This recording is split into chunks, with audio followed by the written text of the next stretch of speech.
Bismillahirrahmanirrahim. Assalamualaikum warahmatullahi wabarakatuh. Alhamdulillah dzikrihi tatmainnal qulub wa bi fadlihi tughfarudz dzunub. Asyhadu an la ilaha illallah al-khaliqul ma'bud wa asyhadu anna Muhammadar Rasulullah shariqul maud. Wa shalawatullahi wa salamuhu ala sayyidina Muhammadin wa ala alihi wa ashabihi wa ahli taqwa wa ma'rifatihi wa man tabi'ahum bi ihsanin ila yaumiddin. Kenapa harus berpuasa? Satu, alasan kenapa kita harus berpuasa. Ngukur diri kita. Apakah diri kita termasuk golongan orang yang beriman atau tidak? Kenapa? Anda lihat kalimat perintah puasa Al-Baqarah 183. Ya ayyuhalladzina amanu kutiba alaikumusiyam, dan selanjutnya. Yang dihimbau oleh Allah dalam ayat ini hanya orang beriman. Artinya orang tadi bisa mengukur dirinya, dia orang beriman atau tidak. Dari mana? Benar-benarkah dia mengerjakan puasa atau tidak? Dari hati nggak puasanya? Dijaga nggak syarat rukunya? Dijaga nggak yang membatalkannya? Ini mengukur keimanan kita. Kalau dalam dada ada iman, puasa terasa ringan. Kalau iman tidak ada, puasa terasa berat. Ngeluh mulu. Duh, lapar banget. Mana panas. Mana kerjaan banyak. Ada yang begitu? Tandanya Anda orang yang tidak beriman. Dua. Kenapa kita harus berpuasa?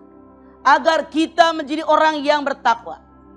Ya ayyuhalladzina amanu kutiba alaikumusiyam kama kutiba alladzina min qablikum la'allakum tattaqun. Agar dia orang takwa. Siapa orang takwa? Takwa arti bahasa itu berlindung. Artinya orang yang bertakwa selalu melindungi dirinya di kejahatan alam dunia, kejahatan alam akhirat. Makanya para pakar mengatakan definisi takwa mengerjakan segala perintah Allah, menjauhi yang dilarang oleh Allah. Sementara kata syariat apa yang namanya takwa? Nama dari kumpulan simpul-simpul keagamaan yang mencakup antara lain ilmu pengetahuan, kesabaran, kesadaran, keikhlasan, persamaan manusia dan kelemahan manusia di hadapan Allah. Kalau kita mengaku orang yang bertakwa harus punya ilmu pengetahuan dong. Ilmu yang mana yang kita miliki? Mana yang kita inginkan? Man arada dunya falibil ilmi, wa man arada al-akhirata falibil ilmi, wa man arada huma falibil ilmi. Siapa yang pengen bahagia hidup dalam dunia, cari ilmu dunia. Siapa yang pengen bahagia hidup dalam akhirat, cari ilmu akhirat. Siapa yang pengen bahagia dunia akhirat, cari ilmu keduanya, ilmu dunia, ilmu akhirat. Kesabaran.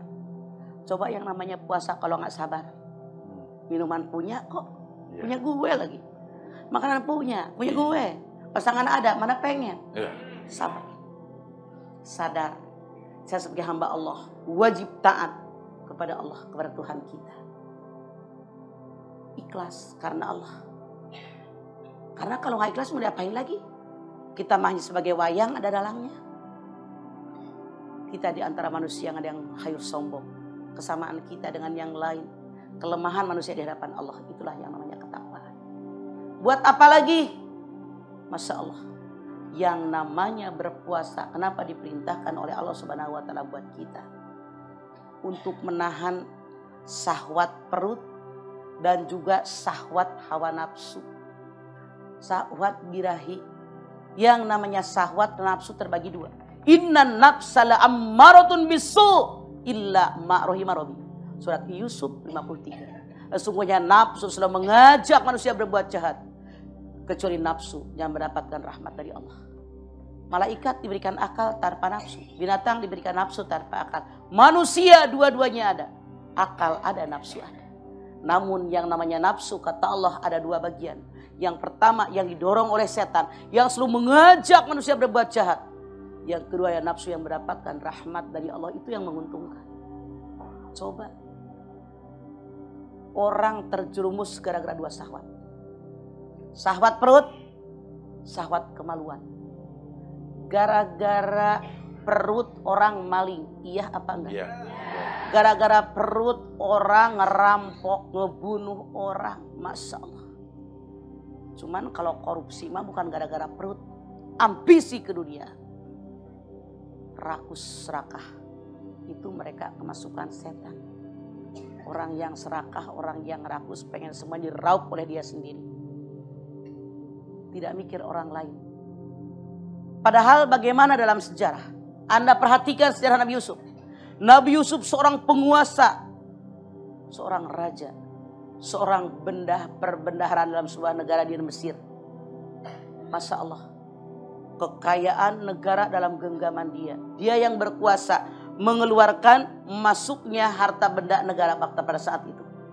Aneh tapi nyata, beliau gemar sekali berpuasa. Orang-orang bertanya, "Hei Yusuf, kenapa engkau gemar sekali berpuasa? Padahal harta kekayaan negara dalam genggamanmu semuanya segitu banyak, engkau yang bisa mengatur." Apa jawaban Nabi Yusuf? "Kalau aku terlalu sering kenyang, khawatir lupa dengan yang lapar."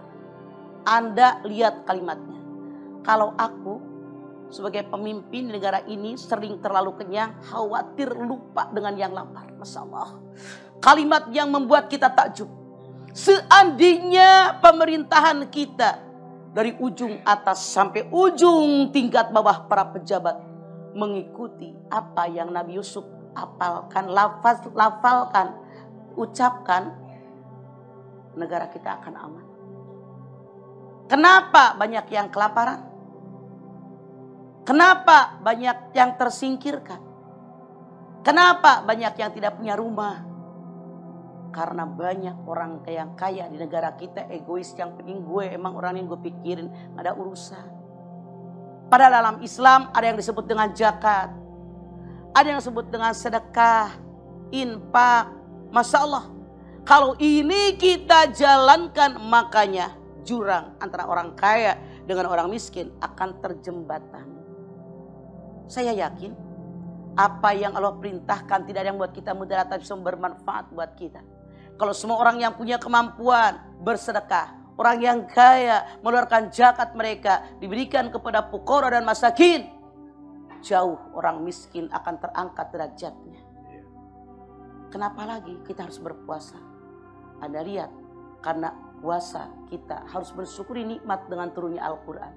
Syahrul Ramadan alladzi unzila fihil Qur'an hudal linnas wa bayyinatin minal huda wal furqan. Di pada bulan Ramadan turunnya Al-Quran, petunjuk buat manusia, penjelasan, petunjuk, dan pembeda yang membedakan mana yang boleh, mana yang tidak, mana yang halal, mana yang haram, semua terdapat dalam Al-Quran.